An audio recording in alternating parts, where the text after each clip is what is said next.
চেরাগে জান শরীফ পীর ও মুর্শেদ কালান্দার বাবা জাহাঙ্গীর বা ইমান আল সুরেশ্বরী রচিত মারেফতের গোপনেরও গোপন কথা নামক বইয়ের ১৯তম পরিচ্ছেদ পাঠ করছি। অনুসরণ আর সৃষ্টি করার প্রতিভা এক নয়। প্রতিভা দুই প্রকার, একটি অনুকরণ করার প্রতিভা, অপর প্রতিভাটি হল সৃষ্টি করার প্রতিভা। দুইটি প্রতিভাই খোদা প্রদত্ত। কেউ মানুক চাই না মানুক, এতে কিছু আসে যায় না। কেন আসে যায় না? কারণ মেনে নেওয়াটাও তকদির, না মানাটাও তকদির। তকদিরের দুয়ার হতে বাহিরে যাওয়ার ক্ষমতা কাহারও নাই। অনুকরণ করার প্রতিভাটি অনেক কিছু পাইতে চায় এবং অনেক কিছু পায়ও। সৃষ্টি করার প্রতিভাটি পৃথিবীকে কিছু দিয়ে যায়। সৃষ্টি করার প্রতিভাটি দিতে জানে, নিতে জানে না। দিয়ে যাওয়াটাই তার তকদির।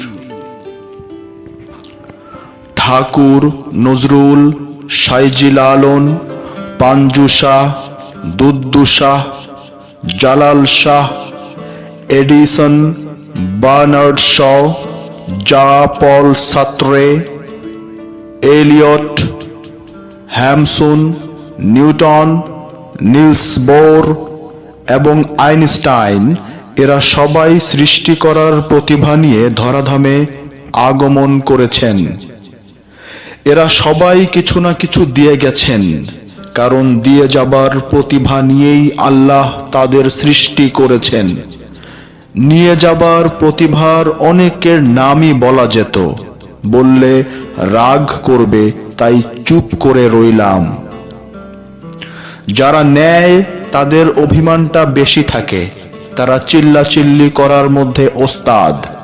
সুতরাং শেষ কথাটি বলতে চাই যে, যারা অনুকরণ করার প্রতিভা নিয়ে জন্মগ্রহণ করেছেন তারা 10-এর মধ্যেই একজন।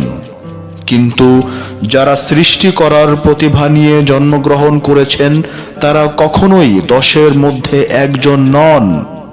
তারা 10-এর বাইরে 11। তাই যারা পৃথিবীকে কিছু দিয়ে গেছেন তাদেরকে অনেক সময় লাঞ্ছনা গঞ্জনার মুখোমুখি হতে দেখেছি।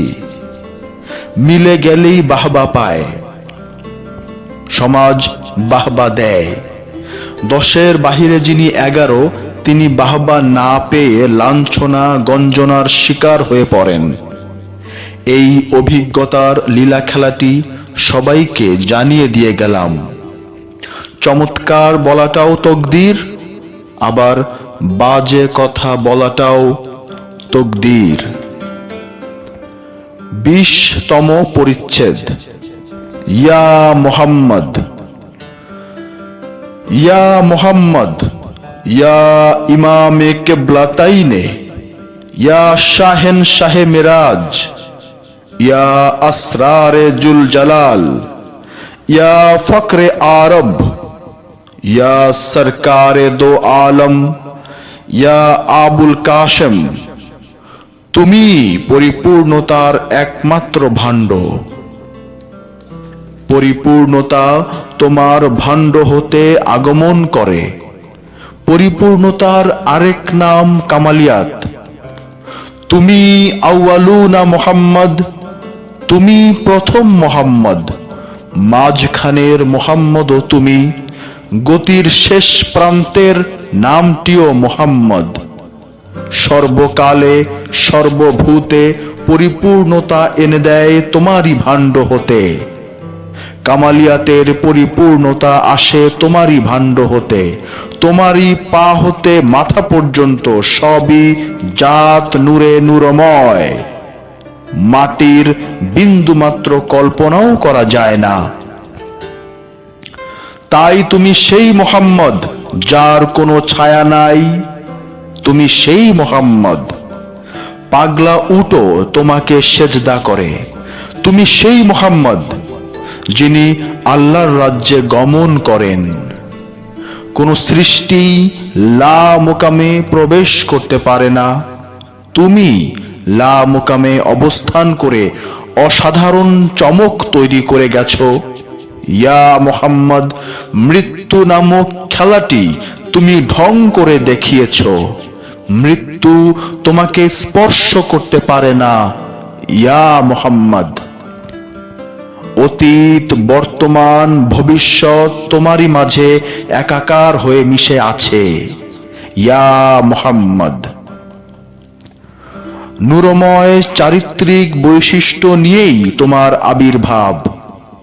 তিরোভাবটি তোমার একটি নৈমিত্তিক ঢং।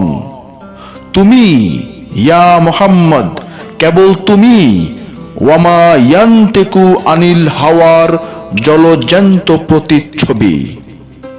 তুমি ইয়া মুহাম্মদ, কেবলমাত্র তুমি।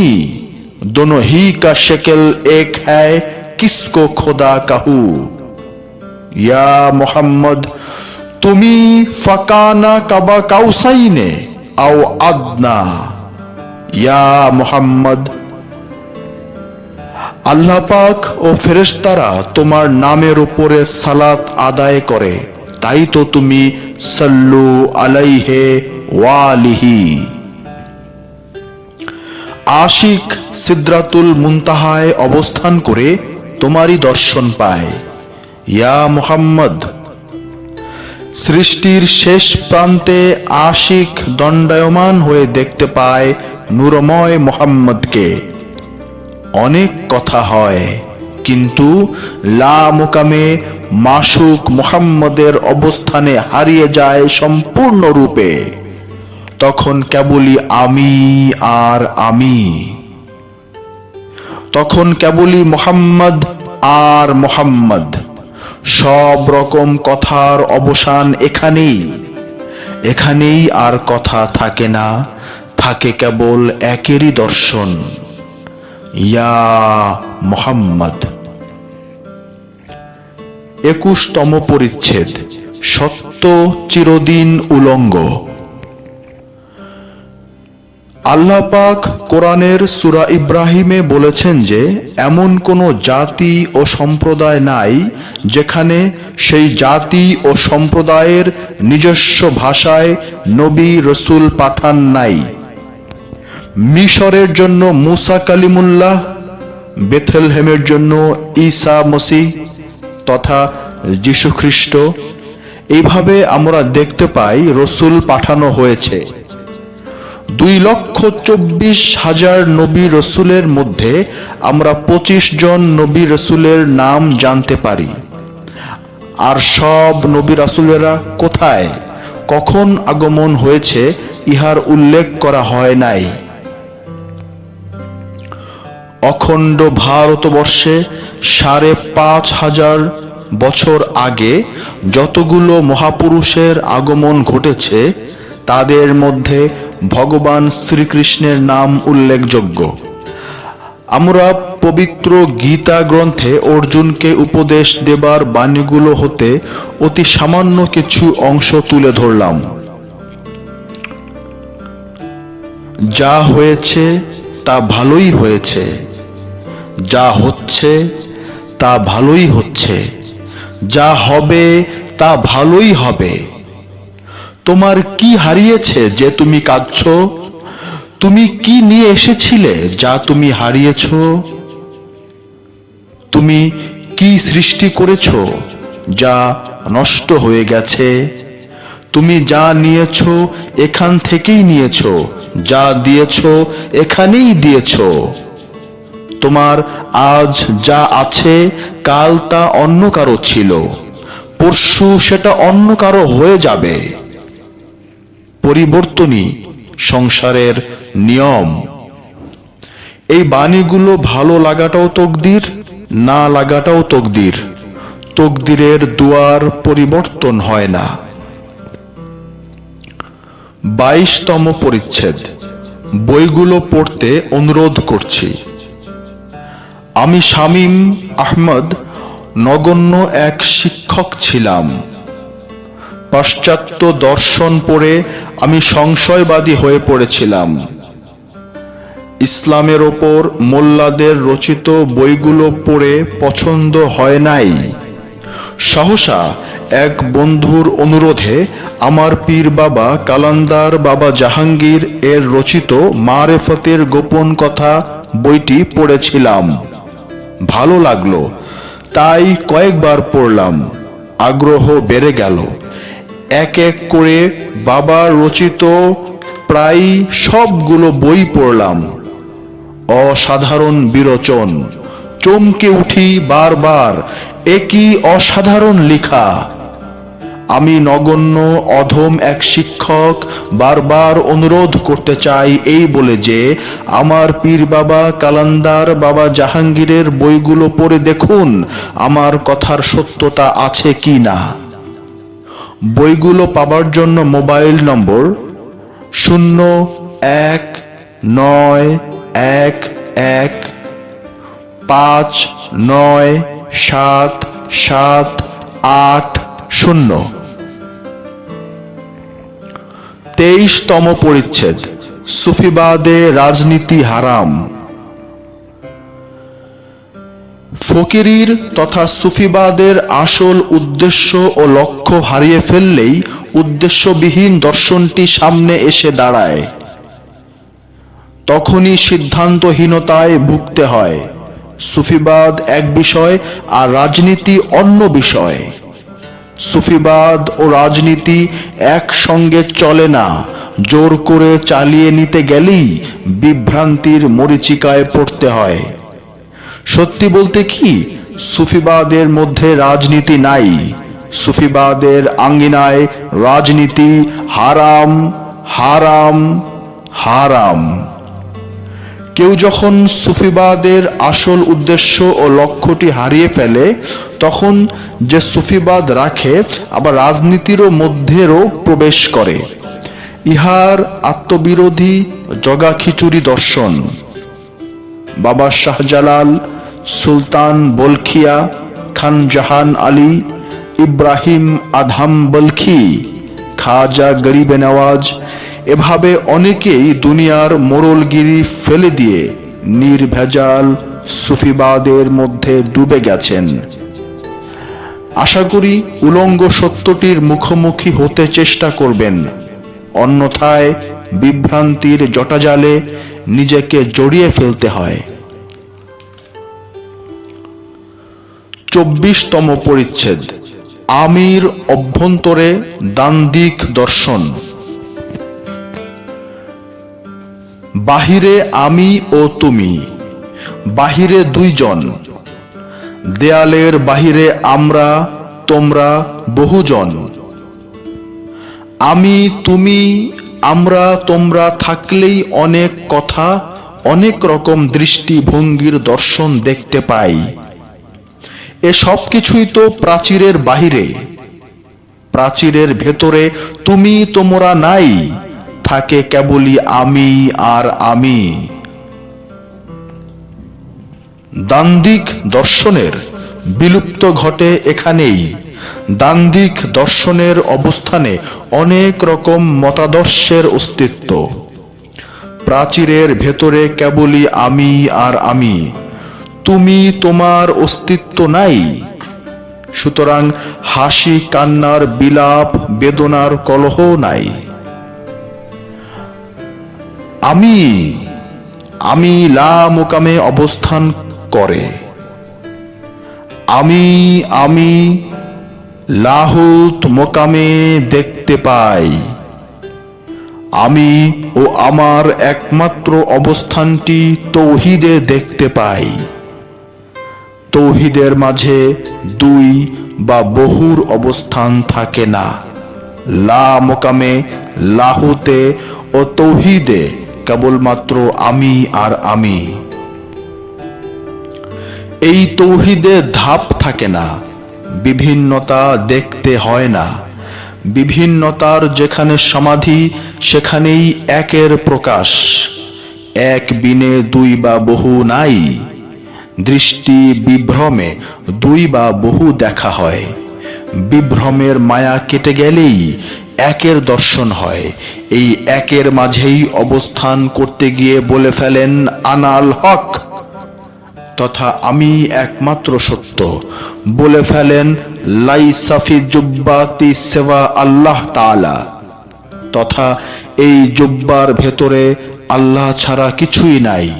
বলে ফেলেন আনা সুবহানি মা আজামুশানি, তথা আমি সুবহানি, সব শান আমারই। বলে ফেলেন মদং ব্রহ্মা ব্রহ্মা মদং, তথা আমি ব্রহ্মা, ব্রহ্মাই আমি। বলে ফেলেন মদং নারায়ণম নারায়ণম মদং, তথা আমি নারায়ণ, নারায়ণই আমি। বলে ফেলেন সোহম সোহমি, তথা আমি তিনি, তিনি আমি। বলে ফেলেন তুই মুই, মুই তুই, তথা আমি তুই, তুই আমি। বলে ফেলেন আনা হু, হুয়াল আনা, তথা আমি তিনি, তিনি আমি। বলে ফেলেন নূরে হক ফানি সুদম, তথা একমাত্র নূর আমারই। বলে ফেলেন আনাল্লাহে বগু খাহে কে হু আল্লাহ, তথা হয় আমি না হয় তুমি।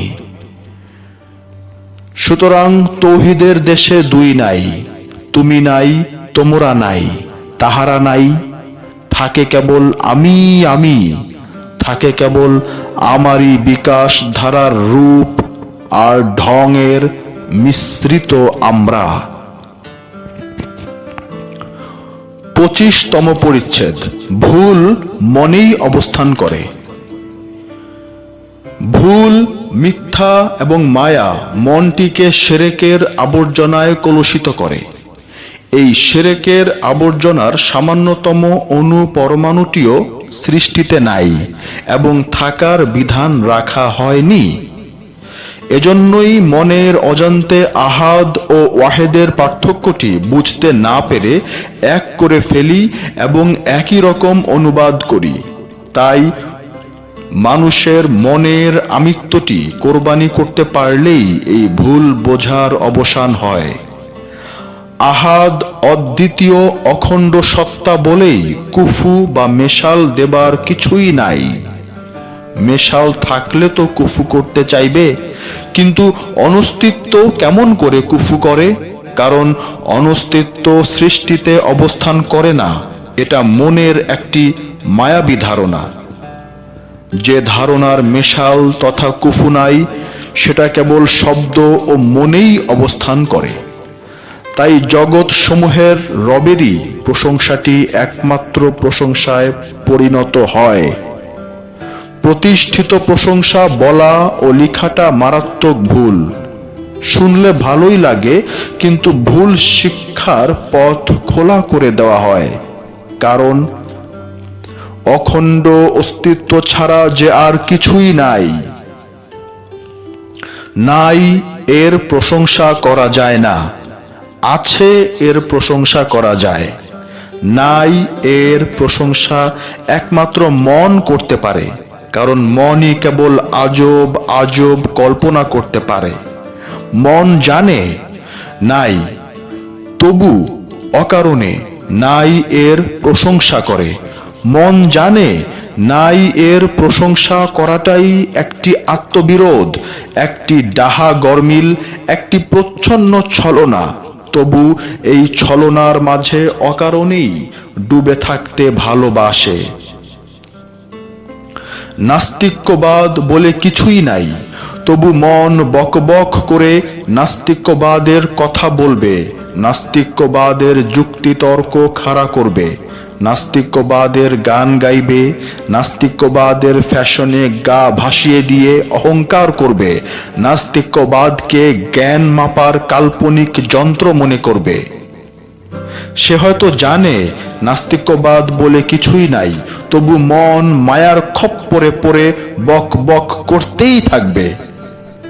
এটা কোনো মানসিক রোগ কিনা জানি না, এটা এক ধরনের ফ্যাশন কিনা জানি না, এটা অস্তিত্বের উপর জ্ঞান গবেষণার অভাব কিনা জানি না। সুতরাং অস্তিত্বের রহস্যটি বুঝতে পারলে আহাদের ওপর কুফু করার প্রশ্নই ওঠে না, কারণ কুফু মানেই মেশাল। অতি সাধারণ দৃষ্টিতে সূর্যের মেশাল তথা কুফু করা যায় না, কারণ আরেকটি সূর্যের অস্তিত্ব এই সৌরজগতে নাই। তাই মেশাল তথা কুফু করার প্রশ্নই ওঠে না। তেমনি অখণ্ড অদ্বিতীয় স্বয়ম্ভু আহাদ সত্তার বাহিরে কিছুই নাই। নাই দিয়ে মেশাল তথা কুফু করা যায় না। দৃষ্টি ও দর্শনের মাঝে মায়ার আমিত্ব কল্পনা করতে ভালোবাসে, তাই কুফু করে বসে আমিত্বের মায়ার বন্ধন। সাধনার মাধ্যমে তথা মোরাকাবা মোশাহেদার মাধ্যমে এবং আল্লাহর বিশেষ রহমতে সাধক যখন আমিত্বের বন্ধন ছিন্ন করতে পারে, তখনই কুফু ও আহাদের রহস্যটি বুঝতে পারে। 26তম পরিচ্ছেদ। আজকের মুসলমানদের স্থান কোথায়? সামান্য এক টুকরো নামমাত্র মূল্যের কাপড় পাবার আশায় ধনী মুসলমানের অট্টালিকায় গেইটে হুড়োহুড়ি করে ঢুকতে গিয়ে মুসলমানেরা চাপা পড়ে মারা যায়। যে মুসলিম দেশের প্রাক্তন রাষ্ট্রপতির 5টি শার্ট মাত্র 1 লক্ষ টাকায় ক্রয় করার খবর গর্বের সঙ্গে দৈনিক খবরের কাগজে ছাপা হয়। যে মুসলিম দেশে একটি শাড়ি ঈদের খুশির জন্য 94,000 টাকায় কেনা হয়, আপন যুবতী কন্যাকে ঈদের খুশির জন্য 1,20,000 টাকায় লেহেঙ্গা কিনে দেয়, সেই মুসলিম দেশে ইসলামের আদর্শ কতটুকু বর্তমান তার বিচার করার ভারটি ইসলাম গবেষকদের হাতে ছেড়ে দিলাম। সেই সঙ্গে খলিফা ওমরের একটি মাত্র জামা থাকার ইতিহাস পড়তে হয়, যিনি সেই দিনের পরিচিত অর্ধেক দুনিয়ায় সর্বে সর্বা ছিলেন, যিনি মসজিদে খুতবা দেবার সময় বলেছিলেন যে ফোরাত নদীর কিনারায় পিপাসার্ত একটি ছাগল যদি ফরিয়াদ করে তারও জবাব আমাকে দিতে হবে। 3 মাসে একটু একটু করে অর্থ জমিয়ে সন্তানদের মিষ্টি কিনে দেবার দরুন প্রশ্ন করেছিলেন স্ত্রীকে এই বলে যে মিষ্টি কেনার অর্থ কোথায় পেলে? আর এই উত্তরটি পাবার পর মিষ্টি কেনার অর্থটুকু বাদ দিয়ে বেতন গ্রহণ করেছিলেন খলিফা আবু বকর। এই অবিস্মরণীয় বিস্ময়কর ইসলামী আদর্শে মহানবীর সাহাবারা বলিয়ান ছিলেন বলেই তো সেই দিনের দুইটি পরাশক্তি রোম ও পারস্যের পতন হয়েছিল মুসলমানদের হাতে। সেই ইসলামের আদর্শ আজ কোথায়? কোথায় সেই পৃথিবীকে অবাক করে দেবার, মুসলমান ভাইদের জীবন উৎসর্গ করে দেবার ভ্রাতৃপ্রেম? ইয়ার মুকের যুদ্ধে 6 জন মহান সাহাবা পানি পানি বলে ছটফট করছেন। এমন সময় কিছু পানি এনে একজনের সামনে আনা হলে অপর ভাইটির পিপাসা বেশি বলে ফিরিয়ে দিলেন। এভাবে কেউ আর পানি পান করতে পারেনি। একে একে সবাই শহীদ হয়ে গেলেন। আর আজ এরকম আচরণের তো কল্পনাতেও অবাক হতে হয়। তাহলে আজকের মুসলমানদের স্থান কোথায়? কোন পতনের শেষ সিঁড়িতে দাঁড়িয়ে আছি? হাজার মোনাজাত আল্লাহর দরবারে কবুল হয় না। কেন কবুল হয় না? এরও ব্যাখ্যা সামান্য লজ্জা থাকলে চাইতে হয়। হাতের আঙ্গুল আর কতদিন আয়না দিয়ে দেখতে চাইব?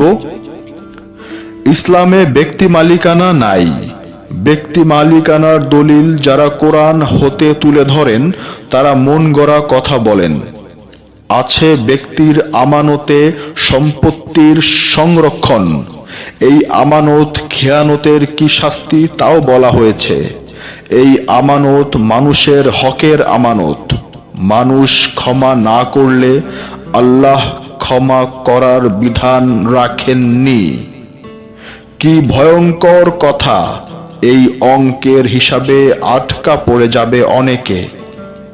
তাই তো জানতে পারি যে জাহান্নামেই বেশি লোকের সমাগম হবে।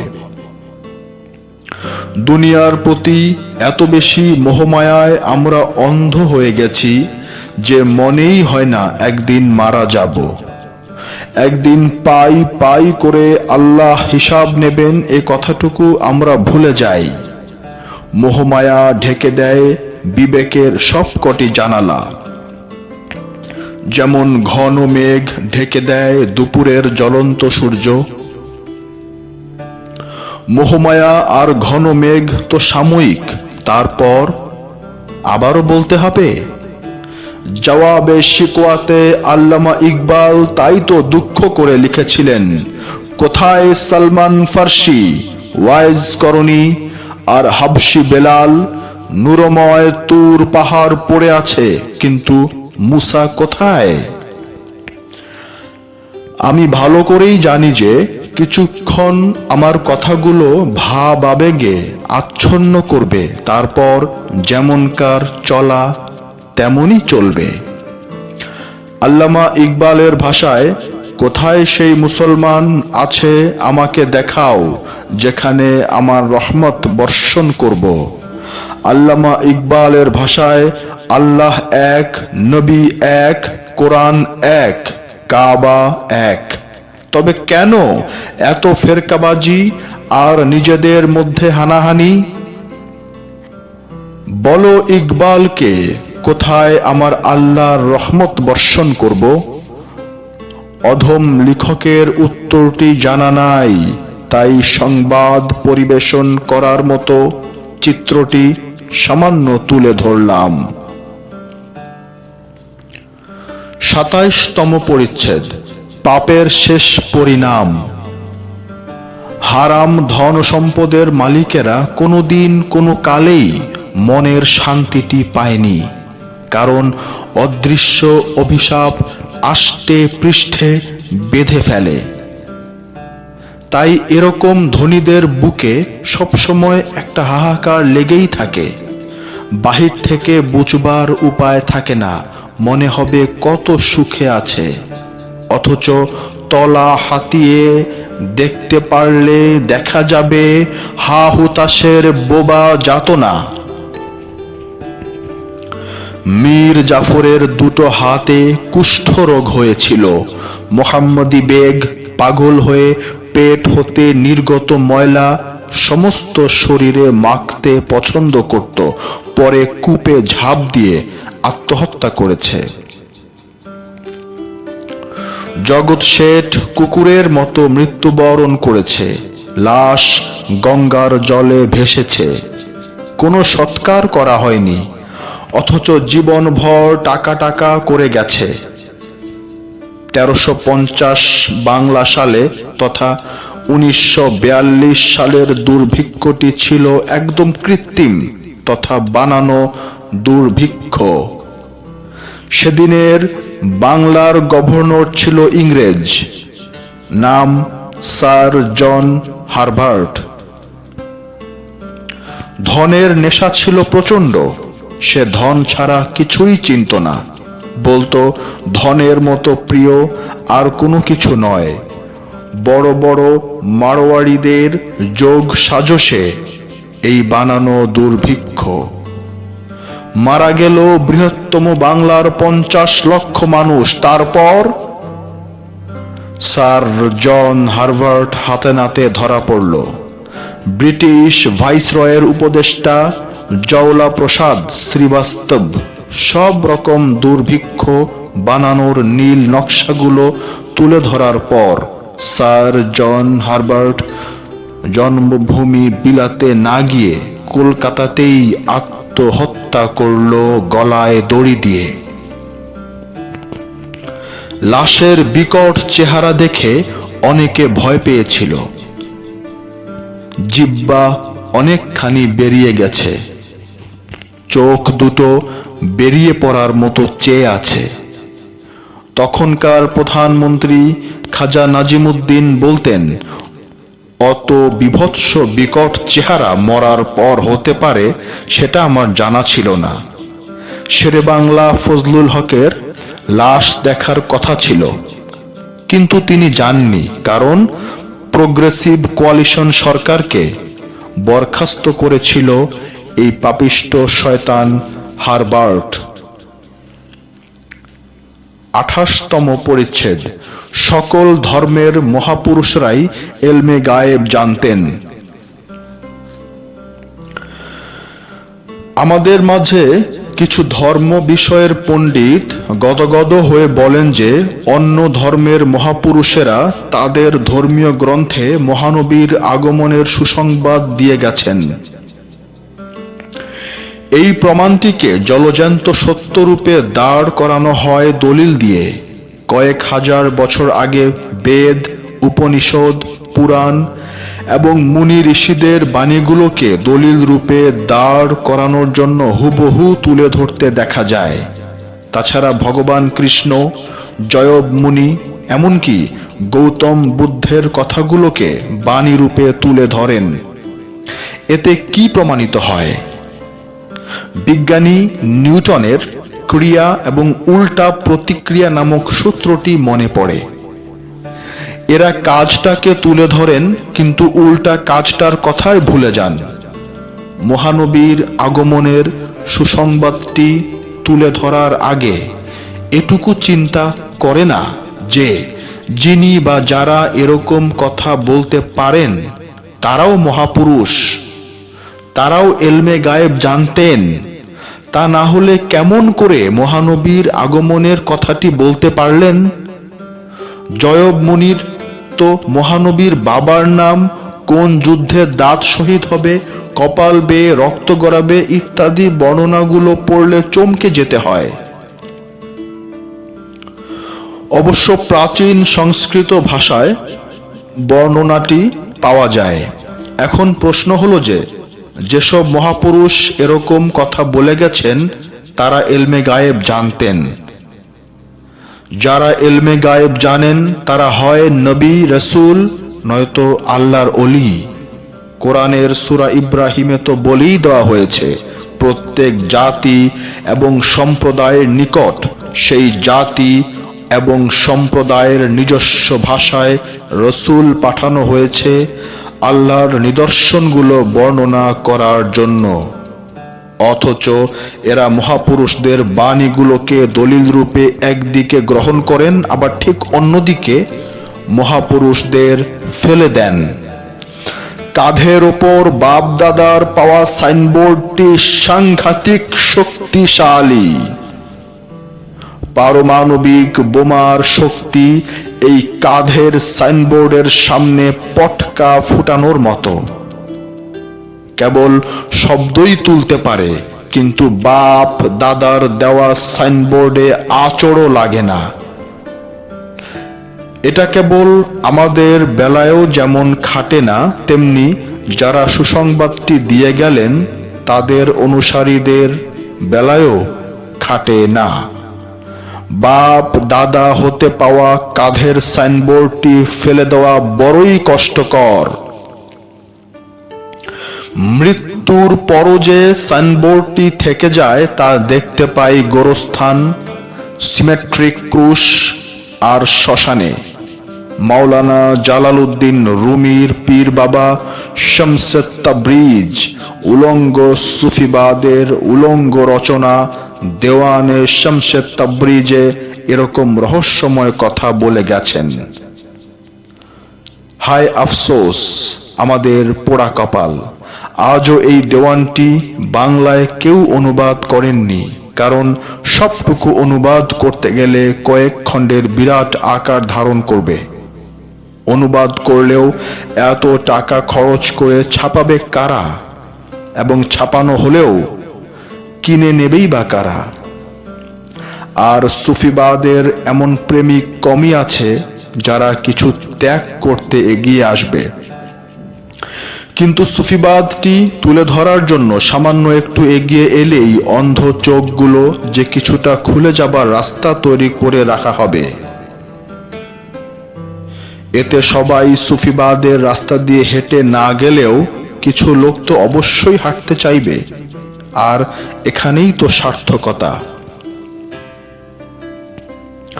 29 নম্বর পরিচ্ছেদ, কালাম ও কলম। সুফিবাদকে সামনে রেখে বস্তুবিজ্ঞানের মূল্যবান ভূমিকার কথাটি ভুলে যাই। অবশ্য আমার মতে বস্তুবিজ্ঞানের দাম সুফিবাদের চেয়ে বেশি। বস্তুবিজ্ঞানের জ্ঞান অর্জনের কথাটি কোরআনে অনেকবার বলা হয়েছে, তবে সূরা বাকারার 164 নম্বর আয়াতে সে কথা পরিষ্কার ফুটে উঠেছে। যারা বিজ্ঞানী তাদের জন্য অনেক নিদর্শন রয়েছে আকাশ ও পৃথিবী সৃষ্টির মধ্যে। আকাশ মণ্ডলীর গবেষণা চালিয়ে যাচ্ছে নতুন নতুন জ্ঞান অর্জন করার জন্য, আর পৃথিবী সৃষ্টির ওপর গবেষণা করতে গিয়ে পৃথিবী বিষয়টাকে যে কত শত শত ভাগ করে সেই ভাগের উপর অবিরাম গবেষণা চালিয়ে যাচ্ছে তা জানতে গেলে অবাকই হতে হয়। অবশ্য দিন রাতের পরিবর্তন, সাগরে জাহাজ চলার মধ্যে, আকাশে মেঘ আর সেই মেঘের বৃষ্টিতে শুষ্ক ভূমিতে সজীবতায় সবুজের আগমন, প্রাণী আর বাতাসের রহস্যগুলো যদিও এই পৃথিবীতেই আছে, তবু আল্লাহ প্রতিটি বিষয়ের ভাগ করেও জ্ঞান গবেষণার কথাটি বলেছেন। আর এই বিষয়গুলো কেবল জ্ঞানীদের জন্য রাখা হয়েছে, তথা এই জ্ঞান গবেষণায় যারা এই পৃথিবীতে এগিয়ে যাবে তারাই পৃথিবীতে জ্ঞানের শাসন চালাবে। তাই জ্ঞান, মাথার শক্তি আর মাথা খাটিয়ে অবিরাম জ্ঞান গবেষণা করার জন্য বারবার কোরআন তাগিদ দিয়েছে। অবশ্য প্রচ্ছন্নভাবে জ্ঞানীদের মধ্যে কোনো পুরস্কার ঘোষণা করা হয়নি, অবশ্য আমার জানা মতে। তবে কোরআনে বর্ণিত খায়রান কাসিরান তথা যথেষ্ট কল্যাণ দান করার কথাটি আছে। তাই আবার পুরস্কারটি ঘোষণা করা হয়নি তাও জোর দিয়ে বলা যায় না, কারণ হাদিসে আছে যে জ্ঞানীর কলমের কালি শহীদের রক্ত হতে পবিত্র। এখানে অবশ্য নফসের বিরুদ্ধে জেহাদে আকবরের কথাটির প্রশ্নে বলা হয়নি, কারণ সেজদার বিষয়টিতে যেমন মানুষ, জিন, গাছপালা, তারকা ইত্যাদির সেজদা দেবার ধরন ধারণ সম্পূর্ণ আলাদা হলেও সেজদা শব্দ কিন্তু একটি ব্যবহার করা হয়েছে। আমরা বাধ্য হয়ে পৃথক করে নেই। সেরকম ছোট জেহাদ তথা জেহাদে সগীরে শহীদের রক্ত হতে জ্ঞানীর কলমের কালি বেশি পবিত্র বলে আমার মনে হয়। কালাম ও কলমের মধ্যে কিছুটা পার্থক্য থাকতে পারে, তবে চরম পর্যায়ে দুটোর মধ্যে পার্থক্য হয়তো আমার নিজস্ব মতে করা যায় না। জ্ঞানীর কলমটি একটি মূল্যবান অস্ত্র, বিজয়ের অস্ত্র এই কলম, চমকিয়ে দেবার অস্ত্র এই কলম। তাই যেদিন প্রতিটি মুসলমানের এক হাতে কালাম আর অন্য হাতে কলমের প্রকৃত মর্যাদাটি সম্পূর্ণরূপে বিকশিত হয়ে ফুটে উঠবে, সেই দিন আর দাবিয়ে রাখার প্রশ্নই ওঠে না। যদিও আল্লামা ইকবাল সুফিবাদে বিশ্বাসী, তবু এই কথাগুলো তার শেকোয়ার মধ্যে ক্রন্দন আর বিলাপের ঐন্দ্রজালিক ভাষার অলঙ্কারে ফুটে উঠেছে। যদিও আল্লামা ইকবাল জানতেন যে সুফির কাছে বস্তুর বিজ্ঞানের প্রশ্নের উত্তরটি না চেয়ে আত্মার বিজ্ঞানী হবার প্রশ্নটি তোলা যায়। কালাম আত্মাকে পবিত্র করার শ্রেষ্ঠ ঔষধ। কালাম উচ্ছৃঙ্খল জীবনের গতিতে শৃঙ্খলার পথ প্রদর্শক। কালাম উদ্ধত অহংকারের আস্ফালনের মৃত্যু ঘটায়। পশুর মতো জীবন যাপনের পথে কালাম দেয়াল হয়ে দাঁড়ায়। কালাম কাপুরুষকে মহাপুরুষ হবার আহ্বান করে। লাগাম ছাড়া চলার গতিতে সহসা ভয়ঙ্কর দানব দৈত্যের রূপ ধরে এইডস রোগটিকে ছোট কিয়ামতের বার্তাটি শুনিয়ে দেয়। কলম তখন অসহায়ের চাহনিতে সিদ্ধান্ত নিতে হিমশিম খায়। কালাম তখন বলে দেয় যে আমাকে ছেড়ে দিলে একক কলম বড় দেয়াল হয়ে যায়। আল ইলমু হিজাবুল আকবর, এই জ্ঞানটি বিরাট দেয়াল হয়ে পড়ে যখন কালাম ফেলে ইলমকে একা ধারণ করতে চায়। উভয়ের মিলনে সৃষ্টির যেমন বিকাশ, তেমনি কালাম ও কলমের মিলনে শান্তির সভ্যতা। 30তম পরিচ্ছেদ। বচনে বিলাপ, হতাশা আর মিলনে মুক্তি। দর্শনে কথা থাকে না, শব্দে দর্শন থাকে না। শব্দে দর্শন পাবার নিয়ম নীতির ইঙ্গিত থাকে, কিন্তু দর্শনে সব রকম সন্দেহের অবসান হয়। আল্লাহর মধ্যে কথা নাই, কথার মধ্যে আল্লাহ নাই। গবেষণার প্রশ্ন আর উত্তর পাবার আশা থাকে। স্থবিরতায় সীমিত স্থানে দাঁড়িয়ে থাকতে হয়। অন্ধকারের বৃত্তের বলয়ে ভাঙ্গার প্রশ্ন থাকে না। জীবাত্মার মাঝেই পরম লুকিয়ে থাকে। পরমকে জানবার আকাঙ্ক্ষায় অগ্রসর হবার নাম সংগ্রাম। বিজয় পরমের পরিচিতি, পরিচিতিতে মিলন, মিলনেই মুক্তি। মুক্তিতে ভোগের স্থান নাই, মিলনে কথার কবর, কারণ পরম কথা বলে না। পরম যদি একান্তই কথা বলে তো জীবের মাধ্যমে কথা বলে। পরমের কথা বাণী, জীবের কথা বচন। বচনে তৃপ্তি নাই, আছে হতাশা, আছে বিলাপ, আছে সমালোচনা, আছে বিভ্রান্তির বিভীষিকা। জীবাত্মা খৈয়ামকে চিনতে পারে না, তাই ভোগের স্থূলতার দর্শনে ভরপুর মনে করে। ভোগের দর্শন সাময়িক, আপেক্ষিক। এটা বয়সের একটি স্থানে এসে বুঝতে পারে, কিন্তু তখন আর এগিয়ে যাবার উপায় থাকে না। সিদ্ধান্তহীনতার বিষণ্ণতাকে বাধ্য হয়ে বাকি জীবনটা আলিঙ্গন করে। 31তম পরিচ্ছেদ। পরমাত্মা তথা রুহকে জাগিয়ে তোলার নামই অবতারবাদ। আল্লাহর নৈকট্য লাভের পথিক আত্মহারা হয়ে যায়।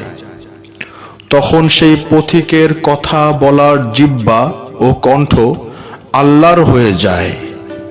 সেই পথিকের চোখ কান আল্লাহর হয়ে যায়। সেই পথিকের হাত পা দেহ এবং দেহের সব কিছু আল্লাহর হয়ে যায়। এই মূল্যবান কথাগুলো বুঝবার জন্য অবতার পাঠানো হয়। দেহ আর জীবাত্মায় যে পরমাত্মা তথা রুহু লুকিয়ে থাকে তাকে পরিপূর্ণরূপে জাগিয়ে তোলা হয়। এই জাগিয়ে তোলার নামই অবতারবাদ। বীজ অতি ছোট। কাঁঠালের বীজটি ছোট, কিন্তু জাগিয়ে তোলা কাঁঠাল গাছটি এই ছোট বীজটির মধ্যে সব রকম গুণ নিয়েই বিরাজ করেছিল। জেগে ওঠার দরুন বিশ্বাস করতে কষ্ট হয় যে এত ছোট বীজে এত বড় গাছটি কেমন করে লুকিয়েছিল। কেমন করে এত শক্তি এই সামান্য বীজের মাঝে লুকিয়ে থাকতে পারে। অণুর মাঝেই শক্তি লুকিয়ে থাকে। জাগিয়ে তোলার কৌশল জানতে পারলে সেই শক্তিটি রূপ ধারণ করে। মানুষের মাঝে রুহু নামক অণু লুকিয়ে আছে। এই রুহু নামক অণুকে জাগিয়ে তোলার কৌশল জানতে পারলেই আল্লাহর ওলিতে পরিণত হওয়া যায়। এরকম কৌশল যারা জানে নাই তারা কেমন করে আল্লাহর ওলি হতে পারেন? যিনি কৌশল জানেন তিনি তো কৌশল শিক্ষা দিতে পারেন। সুতরাং কৌশল দাতাকে খুঁজতে হবে। কৌশল দাতারা খিজিরের মতো, বড়া ফকিরের মতো লুকিয়ে থাকেন। আইনের দৃষ্টিতে কৌশল দাতা বলে মনে হয় না, কারণ কৌশল দাতা ওয়াইজ করণী শারমাস্ত্রা ধরা দিতে চান না। তাই তাদেরকে ধরার চেষ্টা করে যেতে হবে। অবশ্য তকদির বাধা হয়ে দাঁড়ায়। তকদিরের এরকম আচরণটি নিষ্ঠুর নির্মম বলে মনে হয়। বিদ্রোহ করতে চায়, অথচ শাস্ত্রজ্ঞরা যাকে কৌশল দাতা বলে জানায় তাদের কাছে গিয়ে মানুষ কতগুলো শাস্ত্র কথার বস্তা উপহার পায়। এই শাস্ত্র কথাগুলো তো 1000 টাকার বই কিনে পড়েও জানা যায়। মাসিক বেতনে মাস কয়েক একজন ভালো শাস্ত্রজ্ঞকে নিয়োগ করে শাস্ত্রের অনেক প্রকার কথা জানা যায়। আমি তো শাস্ত্র কথা জানার জন্য গুরু ধরিনি, তাহলে আর কৌশলদাতা গুরু পেলাম কোথায়? গুরু যদি এলমে লাদুনির শিক্ষা তথা সিনার জ্ঞান দান না করতে পারেন তাহলে জীবনটাই বৃথা। তাই শাস্ত্রজ্ঞদের কাছে আসল বিষয়টি পায় না।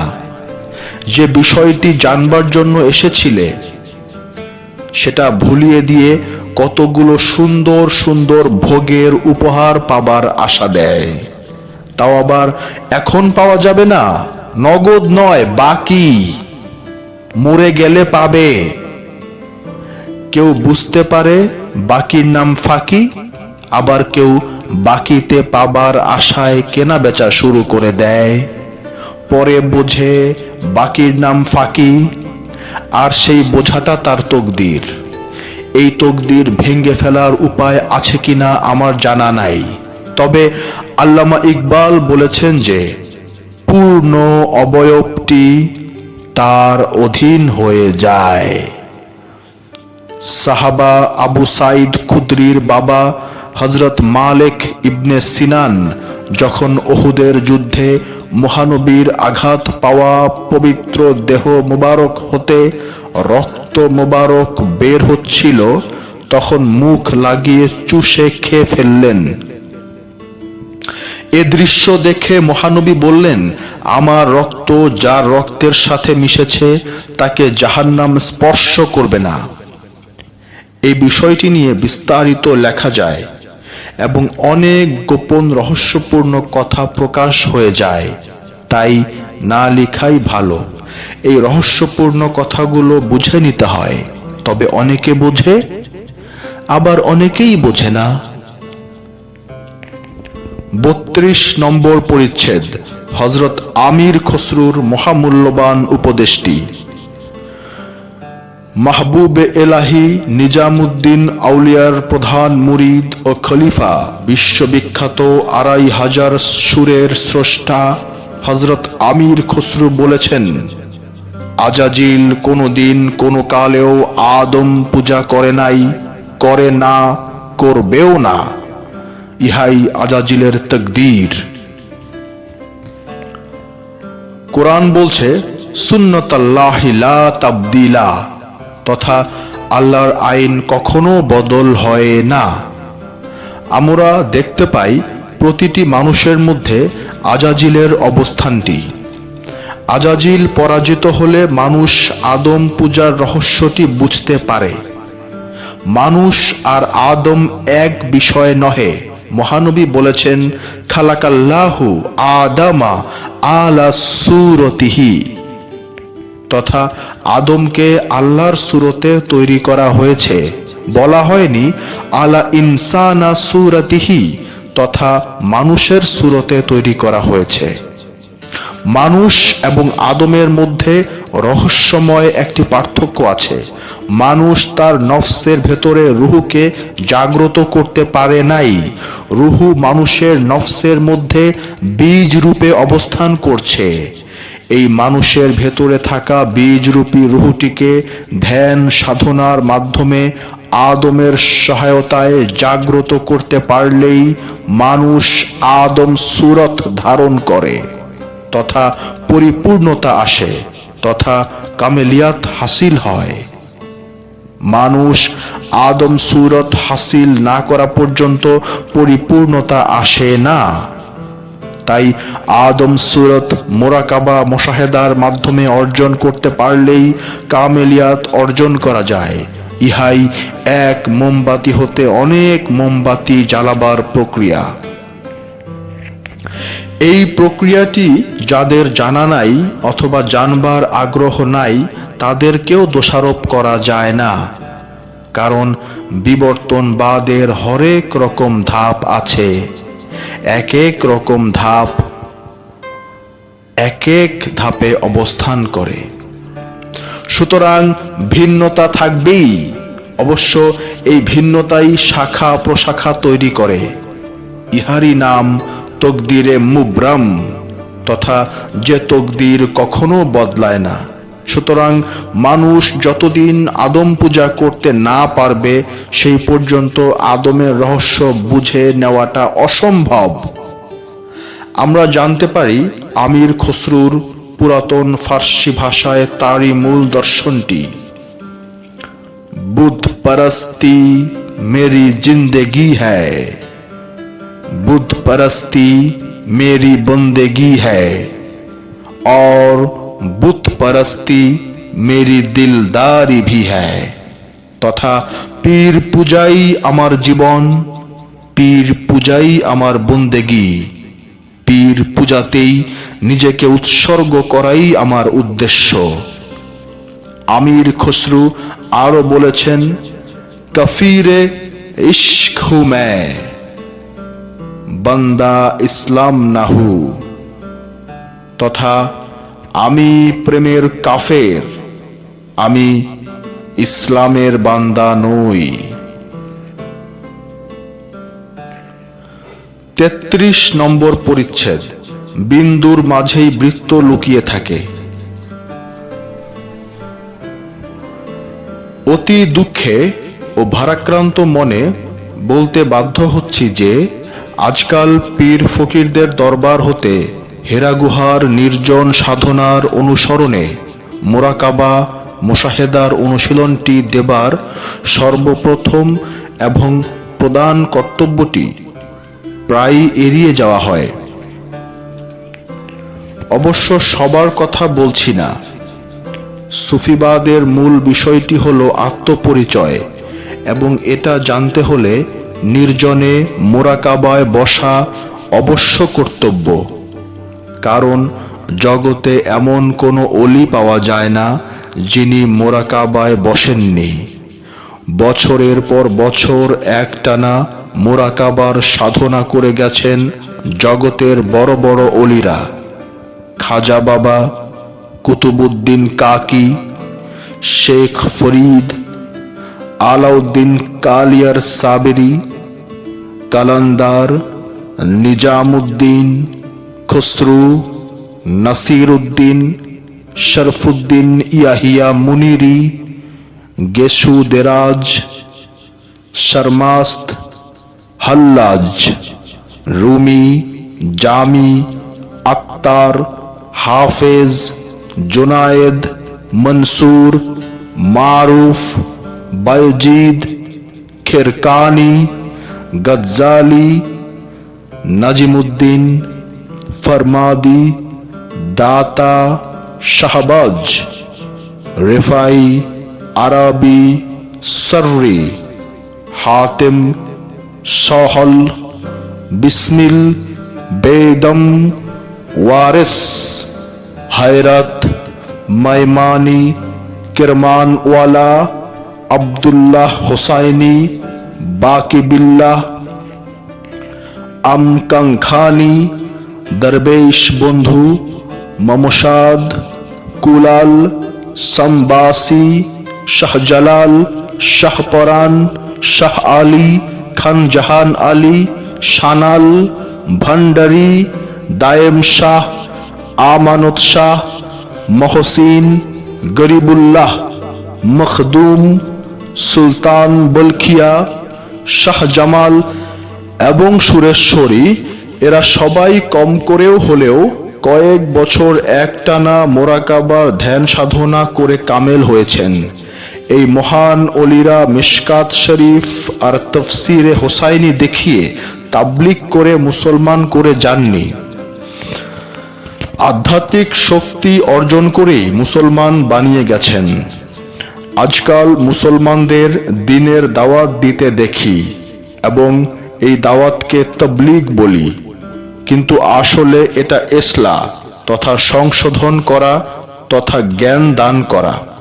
সুতরাং এটাকে তাবলীগ জামাত না বলে জামাতে ইসলাহ বলাই ভালো, কারণ অন্য ধর্মের মানুষকে দ্বীনের দাওয়াত দেওয়া যায় আর পুরানো মুসলমানকে জ্ঞান দান করে নতুন মডেলের মুসলমান বানানোর জামাতকে জামাতে ইসলাহ বলাটাই বেশি সুন্দর বলে মনে হয়। তারপরও যদি নামটি দেওয়া হয় তো এটা ব্যক্তি বা দলের স্বাধীনতা, এখানে হস্তক্ষেপ করা মোটেই সমীচীন নয়, অথবা খারাপ মন্তব্য করাটাও ঠিক নয়, কারণ যেখানে সুফিবাদের অনুসারীদের কিছুদিনের জন্য সংসার ছেড়ে দিয়ে মোরাকাবার সাধনাটি করার কথা, সেখানে দেখি তাবলীগ জামাতের অনুসারীরা মাসের পর মাস সংসার ফেলে দেশ বিদেশ সফর করছেন। কোরআনের সূরা তাওবার ২ নম্বর আয়াতটির আদেশ যেখানে সুফিদের অনুসারীদের অনুসরণ করার কথা, সেখানে তাবলীগ জামাতের অনুসারীরা সবাই কম বেশি সেই আদেশটি পালন করে যাচ্ছেন। সুতরাং তাবলীগ জামাতের যতই সমালোচনা করা হোক না কেন, বরং দিনে দিনে এদের সংখ্যা এবং অনুসারী বেড়েই চলেছে এবং চলবে। সুতরাং সুফিদের অনুসারীদের লজ্জিত হওয়া উচিত মনে করি। তাছাড়া আরো অবাক হই যে তাবলীগ জামাতের দর্শনে কোনো প্রকার রাজনীতির দর্শনটিকে রাখা হয়নি এবং সামান্যতম প্রশ্রয়ও দেওয়া হয় না। সুফি দর্শনের সঙ্গে তাবলীগ দর্শনের অমিল অবশ্যই আছে, কিন্তু নিজেরা মিষ্টি খাবার লোভটি পরিত্যাগ করে অন্যকে শিক্ষা দেওয়াটাই মহানবীর আদর্শ বলে মনে করতে চাই। যে মোরাকাবার ধ্যান সাধনাটি সুফিদের জন্য অবশ্য কর্তব্য, সেটি আজ হারিয়ে যেতে বসেছে বলেই একই কথা বারবার বিলাপের ভাষায় বলে চলছি। বস্তু বিজ্ঞানের গুরুত্ব দিয়েছেন আমাদের মহানবী আত্মার বিজ্ঞানের সঙ্গে। আজ বিশ্ব মুসলিম সমাজে দুটো বিষয়ের খুবই অভাব আছে বলে আমাদেরকে মার খেতে হচ্ছে। আল্লামা ইকবালও জবাবে শিকোয়াতে বারবার এই একই কথাই ভাষার লালিত্য নিয়ে বলে গেছেন। আমরা যেদিন আমাদের বড় বড় ভুলগুলো কোথায় এবং কেমন করে লুকিয়ে আছে সেগুলো টেনে বের করে শুধরাতে পারবো, সেদিন কেউ আমাদের অগ্রযাত্রাকে রুখে দিতে পারবে না, ইনশাআল্লাহ। ৩৪ নম্বর পরিচ্ছেদ। প্রশংসা ও বকুনি দুটোই আপেক্ষিক। স্বামী বিবেকানন্দ একটি চমৎকার কথা বলে গেছেন, আর সেই কথাটি হলো, যার জ্ঞান যতটুকু উঁচুতে অবস্থান করে সে ততটুকু বলতে পারে, ব্যাখ্যা দিতে পারে। সে ততটুকুই খুঁটিয়ে খুঁটিয়ে বিশ্লেষণ করতে পারে, কিন্তু তার জ্ঞান যেখানে শেষ হয়ে গেছে তার উপরে সে আর বলতে পারে না এবং বলার অধিকারও তার নাই।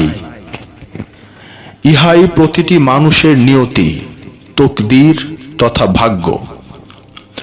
আমরা ধর্ম গবেষণার বিষয়ে যে যতটুকু বুঝতে পেরেছি, জানতে পেরেছি, এর বেশি বলা অসম্ভব। কারণ তকদিরের দেয়াল প্রাচীর হয়ে দাঁড়িয়ে যাবে, এবং এই প্রাচীর হয়ে দাঁড়িয়ে যাওয়াটা যার যার তকদির। সুতরাং যে কোনো বিষয়ে ব্যাখ্যা বিশ্লেষণের পরিপ্রেক্ষিতে বিভিন্নতা থাকবেই, থাকবে মতামতের বিভিন্নতা, থাকবে আলোচনা সমালোচনার অনেক রকম শৈলী। সুতরাং কাকে দোষ দিতে যাব? কারণ তকদিরের আঙিনায় এসে সব কিছু শেষ হয়ে যায়।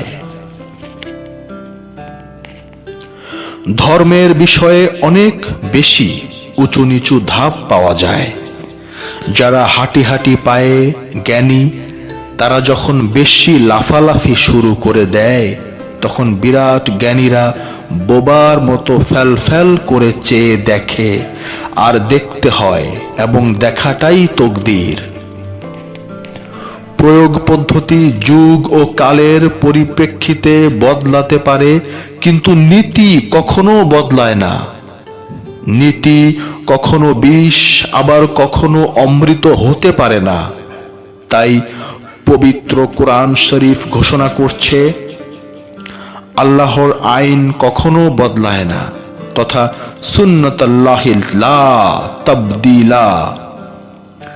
কেহ কেহ এই বিষয়গুলো পরিষ্কার বুঝতে পারে, এই পরিষ্কার বোঝাটাও তার তকদির। কেহ কেহ এই বিষয়গুলো বুঝতে পারে না, অথবা ঝাপসা দেখে।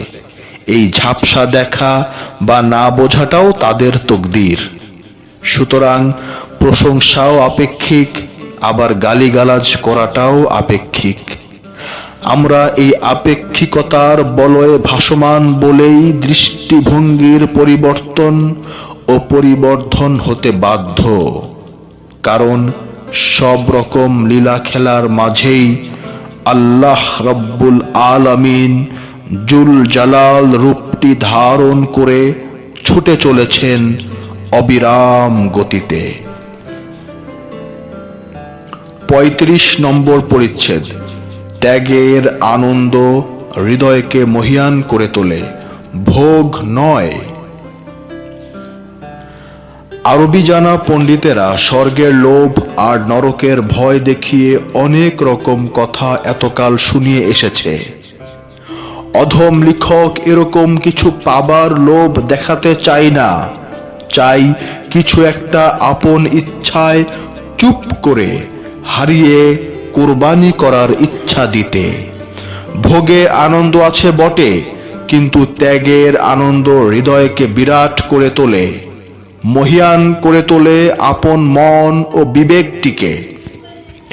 যে জিনিসটি মানুষকে সবচাইতে তাড়াতাড়ি পরিপূর্ণতার দিকে এগিয়ে নিয়ে যায়, তার নামটি কি জানেন?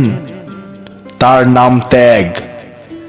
ত্যাগের কোলেই মহৎ মানুষের জন্ম, আবার ত্যাগের কোলেই সবার অজান্তে একদিন সে ঘুমিয়ে পড়ে। বিশেষণের অলংকার এরা চায় না, কিন্তু বিশেষণের অলংকার এদের খুঁজে বের করে। কারণ বিশেষণের অলংকার পাত্র অপাত্র চেনে, কিন্তু স্বর্ণের অলংকার চেনে না। চেনার যে বিধান নাই,